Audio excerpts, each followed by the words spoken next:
नमस्कार, आप देख रहे हो वार्डला एक्सप्रेस। मैं हूं दीपक कौर।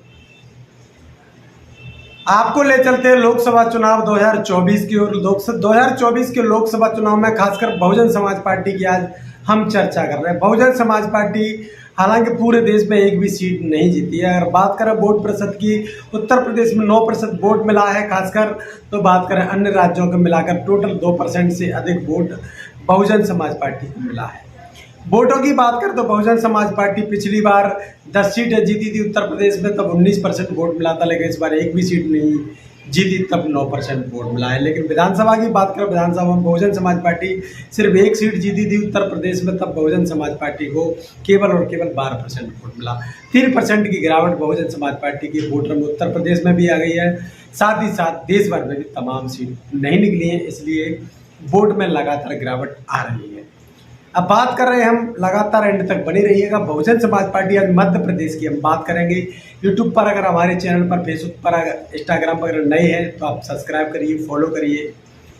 और हम आपको ले चला, वीडियो को अंत तक देखना ना भूलें, क्योंकि वीडियो होने वाला है बेहद ही खास।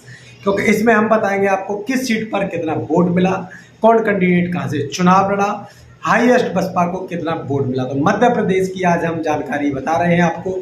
मध्य प्रदेश का पूरा हाल बता रहे हैं कि मध्य प्रदेश में किस सीट पर ज़्यादा से ज़्यादा कितना वोट मिल पाया, कम से कम कितना मिल पाया, और किस सीट पर कौन प्रत्याशी चुनाव लड़ा, और कहाँ कहाँ बहुजन समाज पार्टी ने फाइट करी, और कितने वोट तक, और कितना टोटल वोट मिला मध्य प्रदेश में। ये सभी बातें हम इस वीडियो में कर रहे हैं आज, तो बने रहिए हमारे साथ। बात कर लेते हैं हम पहले उन टॉप विधानसभा लोकसभा क्षेत्रों की जब बहुजन समाज पार्टी टॉप अपनी भागीदारी की है।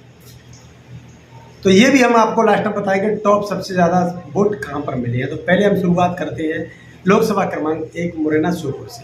तो मुरैना श्योपुर में बहुजन समाज पार्टी लेकर पहुंची है 1,79,669 वोट वहाँ पर लेकर पहुंची है बहुजन पार्टी मुरैना श्योपुर। यानी उत्तर प्रदेश का ही भाग इसे माना जा सकता है। उत्तर प्रदेश की तरह ही यहाँ पर भी छोटा यूपी कहा जाता है इस ग्वालियर चंबल संभाग को। यहाँ पर वोटों की मात्रा बहुत अधिक होती है, क्योंकि जाटा समाज यहाँ पर ज़्यादा मात्रा में पाया जाता है। इसलिए बहुजन समाज पार्टी की राष्ट्रीय अध्यक्षा बहन मायावती जी को अपना आइकन भी मानता है, और बहन मायावती को अपना परिवार भी मानता है। इसीलिए ग्वालियर चंबल संभाग, इसमें खासकर मुरैना, जहाँ पर अधिकतम वोट बहुजन समाज पार्टी, यहाँ पर विधानसभा 6 हैं, इनमें 6 विधानसभा बारी बारी से जीत चुकी है। एक बार में 3 विधानसभा भी जीत चुकी है। अगर बात करें इस ग्वालियर चंबल संभाग की, यहाँ पर जो 34 सीटें हैं उन पर अधिकतर बहुजन समाज पार्टी सभी सीटों पर 1-2 को छोड़कर सभी पर अपनी चुनाव जीत चुकी है। तो लोकसभा क्रमांक यह मुरैना श्योपुर है। यहाँ पर 1,79,669 वोट बहुजन समाज पार्टी लेकर तीसरे स्थान पर रही है। वहीं बात करें तो बीजेपी यहाँ पर 5,15,777 वोट लेकर पहुंची थी, और वहीं कांग्रेस 4,62,947 वोट लेकर यहाँ पर पहुंची है। बात कर रहे हैं उसके बाद आरक्षित लोकसभा भिंड दतिया, जहां से बहुजन समाज पार्टी से लड़े थे देवाशीष जरारिया चुनाव। देवाशीष जरारिया कांग्रेस छोड़कर बहुजन समाज पार्टी में चुनाव लड़े। वोट बहुत कम मिले थे, क्योंकि 20,465 वोट देवाशीष जरारिया को प्राप्त हुए हैं। हालांकि एक पक्का वोटर, मजबूत वोटर बताया जा रहा है, जो बसपा का कभी वोटर नहीं हिला है, वही वोटर बसपा के साथ जुड़ा रहा है। यहाँ पर बात करें तो बीजेपी की 11 सीट है। यहाँ पर संध्या राय चुनाव लड़ी थी, 5,37,065 वोट लेकर पहुंची थी। वहीं बात करें कांग्रेस की, तो कांग्रेस यहाँ पर फूल सिंह बरैया चुनाव लड़े। फूल सिंह बरैया जो महज पूर्व में बसपा से रह चुके हैं, वो भी 6,01,325 वोट लेकर पहुंचे थे, कुछ सेकंड नंबर पर आए थे। वहीं बात कर रहे हैं ग्वालियर की हम। ग्वालियर में कल्याण सिंह कंसाना इस बार चुनाव लड़े, कांग्रेस छोड़कर बहुजन समाज पार्टी में पहुंचे थे। वहाँ पर वोट लेकर आए 33,465। वहीं भारत सिंह कुशवाहा भी चुनाव लड़े, वहाँ से जो बीजेपी से 6,71,535 वोट लेकर पहुंचे। वहीं बात करें तो कांग्रेस वहाँ पर जो प्रवीण पाठक चुनाव लड़े थे 60,000 से अधिक वोट लेकर वहाँ पर पहुँचे हैं। 6,01,325 वोट लेकर वो पहुँचे हैं। तो बात कर रहे हैं उस लोकसभा चुनाव में कि किसको कितना वोट मिला है। वही बात कर रहे हैं गुना शिवपुरी की, जहाँ बहुजन समाज पार्टी चुनाव लड़ी। बहुजन समाज पार्टी के लड़े थे जिलाध्यक्ष धनीराम चौधरी जाटव, जो कि सामान्य सीट पर सिंधिया के आगे फाइट की है। 30,235 वोट प्राप्त किए हैं। वहीं ज्योतिराज सिंधिया 23,302 वोट लेकर पहुंचे। भाई जो कांग्रेस से प्रत्याशी लड़ रहे थे वो 5,40,929 वोट लेकर पहुंचे हैं। भाई सागर से भी भगवती प्रसाद जाटव चुनाव लड़ रहे थे सामान्य सीट पर, ये भी बहुजन समाज पार्टी के जिला अध्यक्ष हैं, 16,636 वोट लेकर आए हैं। और वहीं बीजेपी के 7,87,979, कांग्रेस के 4,71,222 वोट पहुंचे, क्योंकि बीजेपी सभी 29 सीटें जीत गई है, इसीलिए ज़्यादा इसमें बताने की जरूरत नहीं है। टीकमगढ़ से ये आरक्षित सीट है, यहाँ से दल्लूराम मेहरबान चुनाव लड़े थे, 32,673 वोट लेकर आए थे। 7,15,050 वोट ये लोड लेकर पहुंची, बीजेपी लेकर पहुंची। कांग्रेस 3,11,738 वोट लेकर पहुंची, ये आरक्षित लोकसभा की।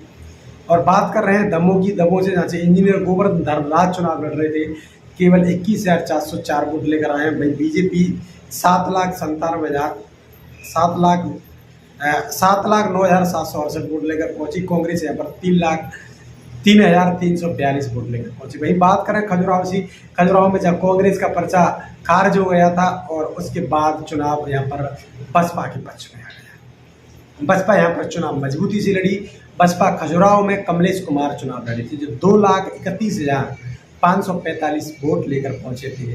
और वहीं यहाँ पर जो बीडी शर्मा प्रदेश अध्यक्ष चुनाव लड़े थे भारतीय जनता पार्टी को, 7,72,774 वोट लेकर पहुंचे थे। तो वहीं ये सेकंड नंबर पर बहुजन समाज पार्टी के कमलेश कुमार रहे हैं। वहीं सतना की बात करें, जो बसपा के लिए मजबूत क्षेत्र माना जाता है, यहाँ पर बसपा पहले से चुनाव जीत चुकी है। यहाँ पर लड़ रहे थे नारायण त्रिपाठी, जो कि 1,85,618 वोट लेकर पहुंचे हैं, तीसरे नंबर पर रहे हालांकि। और यहाँ पर भारतीय जनता पार्टी 4,59,728 वोट, वहीं कांग्रेस 3,74,779 वोट लेकर पहुंची। भाई रीवा की बात करें, रीवा से अभिषेक पटेल चुनाव लड़ रहे थे, जहाँ बहुजन समाज पार्टी पहले सांसद जीत चुकी है, जहाँ से 1,70,221 वोट बहुजन समाज पार्टी को प्राप्त हुई है, तीसरे स्थान पर रही। यही भारतीय जनता पार्टी 4,77,459 वोट लेकर पहुंची है। वही बात कर रहे हैं कांग्रेस की, तो कांग्रेस 2,84,085 वोट लेकर पहुंची है यहाँ पर। और अब बात कर रहे हैं हम सीधी की, जहाँ से बहुजन समाज पार्टी चौथे नंबर पर रही, क्योंकि यहाँ पर लड़ रही थी गोंडवाना गणतंत्र पार्टी। तो यहाँ पर पूजन राम साकेत, जो कि अनुसूचित जाति से आते हैं, जाटव समाज से ही आते हैं, वो चुनाव लड़े थे, 33,656 वोट लेकर पहुंचे हैं। वही बात करें तो वहाँ पर भारतीय जनता पार्टी 5,83,000 वोट लेकर पहुंची, 83 लाख से अधिक वोट पहुंची। वही कांग्रेस 3,77,000 से अधिक वोट लेकर सेकंड नंबर पर रही। शहडोल की बात करें, यहाँ से धनीराम कौल चुनाव लड़ रहे थे, ये एसटी से आते हैं, और धनीराम कौल यहाँ से चुनाव लड़े। तो यहाँ पर हालांकि यहाँ पर बहुजन समाज पार्टी चौथे नंबर पर रही है, क्योंकि यहाँ पर गोंडवाना गणतंत्र तीसरे नंबर पर रही है। यहाँ की बात करें तो यहाँ पर 21,854 वोट लेकर बहुजन समाज पार्टी चौथे नंबर पर रही। वहीं यहाँ पर बात करें भारतीय जनता पार्टी 7,11,143 और कांग्रेस 3,13,803 वोट लेकर यहाँ पर पहुंची। वहीं बात करें जबलपुर की, जबलपुर से लड़े थे राकेश चौधरी चुनाव लड़े थे, और राकेश चौधरी यहाँ पर 21,416 वोट लेकर पहुंचे हैं मात्र।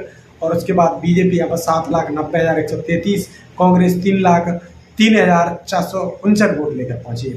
वहीं मंडला से लड़े थे इंद्र सिंह उइके, जो कि चौथे स्थान पर रहे, और यहाँ भी गोंडवाना गणतंत्र पार्टी लड़ी, और गोंडवाना गणतंत्र पार्टी के सामने चौथे स्थान पर रही, वोट लेकर पहुंचे 16,617।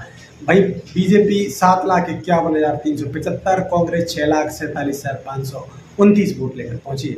जहाँ मजबूत क्षेत्रों का बताया जा रहा था, कांग्रेस छोड़कर बहुजन समाज पार्टी में शामिल हुए थे कंकर मुज्जारे, जो कि पूर्व सांसद भी है, पूर्व विधायक भी है, जो बालाघाट सीट पर चुनाव लड़ रहे थे। जो चुनाव की बात करते हैं, यहाँ पर 53,134 वोट लेकर मात्र पहुंचे हैं। भारतीय जनता पार्टी 7,12,660 वोट लेकर आई है। वहीं कांग्रेस 5,38,148 वोट लेकर आई है। भाई छिंदवाड़ा से लड़ रहे थे उमाकांत बंदेवार, यहाँ की बात करें तो सामान्य सीट थी, और यहाँ पर चौथे स्थान पर पहुंचे हैं उमाकांत बंदेवार। यहाँ पर एसटी का वोट ज़्यादा पाया जाता है। यहाँ पर उमाकांत बंदेवार जो चुनाव लड़ रहे थे छिंदवाड़ा से 11,823 वोट लेकर आए। वहीं बीजेपी 6,44,738 और कांग्रेस 5,31,000 से कुछ अधिक वोट लेकर वहाँ पर पहुँची है। भाई होशंगाबाद से रामगोपाल बरुआ चुनाव लड़ रहे थे, जो 15,387 वोट लेकर पहुँचे हैं। वहीं बीजेपी 8,12,147 और कांग्रेस 3,80,451 वोट लेकर आई है। वही बात करें विदिशा, वहाँ पर विदिशा से किशन लाल लाड़िया चुनाव लड़ रहे थे, यहाँ से 10,816 वोट लेकर पहुँचे हैं। वही बात करें तो विदिशा से लड़ रहे थे शिवराज सिंह चौहान, जो कि पूर्व मुख्यमंत्री थे, 11,16,460 वोट लेकर पहुंचे। उनके सामने जो कांग्रेस के प्रत्याशी चुनाव लड़ रहे थे वो 2,95,052 वोट लेकर पहुंचे हैं। वही बात करें भोपाल की, भोपाल से यहाँ से भानु प्रताप सखवार जो कि जाटव कम्युनिटी से आते हैं, वो सामान्य सीट पर चुनाव लड़े, 13,305 वोट लेकर पहुंचे हैं। जो कि पहले विधानसभा का चुनाव भी लड़े, वो 4,000 वोट लेकर आरज सीट अम्बा से चुनाव लड़े थे। सखवार समाज के प्रत्याशी थे, भोपाल में रहते हैं, इसलिए ये चुनाव यहाँ से लड़े थे। बात करें यहाँ पर तो यहाँ पर भोपाल में जो चुनाव लड़े हैं वो आलोक जो कि आलोक शर्मा चुनाव लड़े थे बीजेपी की तरफ से, और ये पूर्व में महापौर भी रहे हैं, तो ये लेकर आए 9,81,109 वोट। वही 4,79,610 वोट वहाँ पर पहुंची है लेकर कांग्रेस पार्टी। राजगढ़ की बात कर, राजगढ़ से पूर्व राज्यसभा सांसद पूर्व मुख्यमंत्री लड़ रहे थे दिग्विजय सिंह, उनके सामने लड़ रहे थे बहुजन समाज पार्टी डॉक्टर राजेंद्र सूर्यवंशी। राजेंद्र सूर्यवंशी लेकर आए हैं जो कि अनुसूचित जाति से आते हैं, 13,942 वोट। और यहाँ पर बात करें भारतीय जनता पार्टी के जो प्रत्याशी थे वो लेकर आए हैं 7,58,783। वही जो पूर्व मुख्यमंत्री है वो लेकर आए हैं 6,12,654 वोट, यानी यहाँ पर 1 लाख से अधिक वोटों से दिग्विजय सिंह चुनाव हार गए थे। भाई देवास की बात करें तो देवास में चुनाव लड़े हैं राजेंद्र चौखुटिया। राजेंद्र चौखुटिया बहुजन समाज पार्टी के प्रत्याशी हैं। राजेंद्र चौखुटिया 11,203 वोट लेकर आए हैं। वही वहाँ पर भारतीय जनता पार्टी 9,28,941 वोट लेकर पहुंची है। वही बात करें तो कांग्रेस 5,03,716 वोट लेकर वहाँ पर पहुंची है। वही बात करें उज्जैन की, उज्जैन से लड़े थे एडवोकेट प्रकाश चौहान। सबसे कम वोट अगर कहीं मिला है बहुजन समाज पार्टी को तो यहाँ पर मिला है उज्जैन की जो आरज सीट है, और देवास की आरज सीट में मिला है 11,203। उज्जैन की भी मिला है 9,518 वोट, यानी सबसे कम वोट जो आरज सीट पर मिला है वो उज्जैन महाकाल की नगरी कही जाती है, वहीं पर मिला है। वही बात करें तो यहाँ पर बीजेपी को मिला है, जहाँ से मुख्यमंत्री आते हैं, जो मध्य प्रदेश के मुख्यमंत्री मोहन यादव हैं, वो इस समय उज्जैन की नगरी से जाते हैं, और वो यहाँ पर लेकर पहुँचे हैं। वोटों की अगर बात करें तो वोट यहाँ पर लेकर पहुँचे हैं 8,36,104 वोट लेकर पहुँचे थे जो बीजेपी के चुनाव लड़ रहे थे। भाई कांग्रेस यहाँ पर 4,60,244 वोट लेकर पहुँची है। तो बात कर रहे हैं हम आगे अभी अन्य सीटों का जो हाल है, अभी केवल 7 सीटें और बची हैं, उनका भी हाल आपको बता देते हैं। और इसमें 5 मिनट और बने रही हमारे साथ, तो 5 मिनट का और समय। वीडियो लंबा है, हालांकि इसको थोड़ा सा और देखिएगा, 5 मिनट का समय हम आपसे और लेते हैं, तो बने रहिए अंत तक वीडियो में। अगर बात करें मंदसौर की, मंदसौर से कन्हैया लाल मालवी चुनाव लड़ रहे थे बहुजन समाज पार्टी से, जो केवल 10,512 वोट लेकर पहुंचे। बीजेपी के जो प्रत्याशी है वो 9,45,761 वोट लेकर पहुंचे थे। वहीं कांग्रेस 4,45,106 वोट लेकर पहुंची है। वही बात करें रतलाम की, तो रतलाम से लड़े थे रामचंद्र सोलंकी। रामचंद्र सोलंकी 4थे स्थान पर रहे हैं। यहाँ पर वोट मिला है उनको 15,172। वो इसलिए मिला है कि यहाँ पर भारत आदिवासी पार्टी भी चुनाव लड़ रही है, जो 3रे स्थान पर रही है। वहीं बात कर रहे हैं तो बीजेपी यहाँ पर 7,95,863 वोट लेकर यहाँ पर पहुंची है। वही कांग्रेस की बात करें तो कांग्रेस 5,88,631 वोट लेकर यहाँ पर 2रे स्थान पर रही है। वहीं धार की बात करें तो धार से धूम सिंह मंडलोई चुनाव लड़ रहे थे, 14,956 वोट लेकर पहुंचे हैं बहुजन समाज पार्टी के प्रत्याशी। वहीं बात करें बीजेपी की तो बीजेपी यहाँ पर 7,94,449 वोट लेकर पहुंची है। वहीं कांग्रेस 5,75,784 वोट लेकर 2nd स्थान पर रही थी।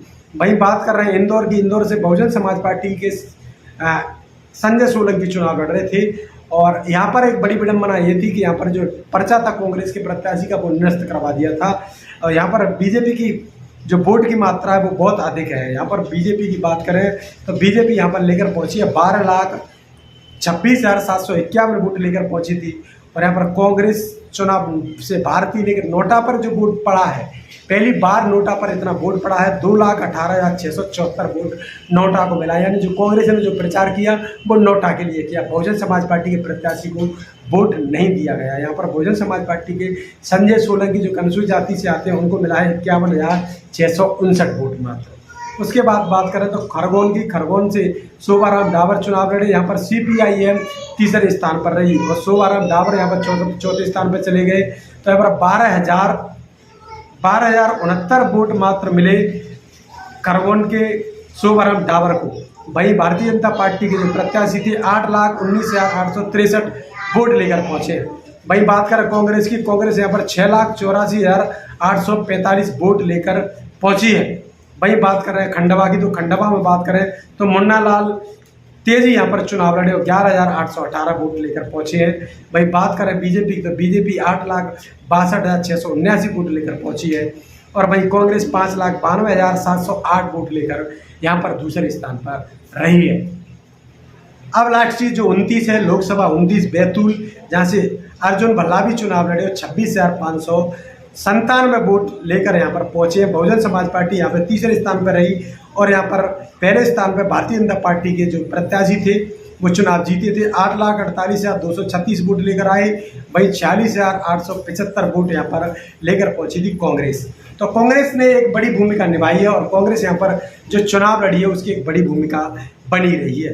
तो बहुजन समाज पार्टी की अगर टोटल वोटों की बात करें तो total vote Bahujan Samaj party ने प्राप्त किया है 12,44,385। 12,44,385 वोट बहुजन समाज पार्टी को मध्य प्रदेश में मिला है। यहाँ की टॉप सीट की बात करें तो टॉप सीट यहाँ पर रही है आपकी खजुराहो। यहाँ पर 2,31,545 वोट बहुजन समाज पार्टी को टॉप सीट में मिले हैं। वहीं 1 लाख से अधिक और वोटों की बात करें तो नारायण त्रिपाठी 1,85,000 जो सतना से लेकर आए हैं। और वहीं बात करें मुरैना की 1,79,669 वोट मुरैना में रमेश गर्ग लेकर आए। और वहीं बात करें अभिषेक पटेल जो रीवा से चुनाव लड़ रहे 1,70,000 वोट लेकर यहाँ पर पहुँचे हैं और ये रीवा में तीसरे नंबर पर रहे। वहीं बात करें जो बालाघाट की, तो बालाघाट में बहुजन समाज पार्टी 53,134 वोट लेकर बालाघाट के कंकर मुंजारे पहुंचे थे। और वहीं बात करें संजय सोलंकी इंदौर में जो कि 51,659 वोट लेकर पहुंची। तो वहीं बात करें बहुजन समाज पार्टी ने इस प्रकार से पूरे मध्य प्रदेश में 12,44,385 वोट प्राप्त किए हैं। वीडियो में अंत तक बने रहने के लिए आप सभी लोगों का धन्यवाद और वीडियो को करिए ज़्यादा से ज़्यादा शेयर। देखते रहिए वार्डल एक्सप्रेस। मैं हूँ दीपक, बहुत बहुत धन्यवाद।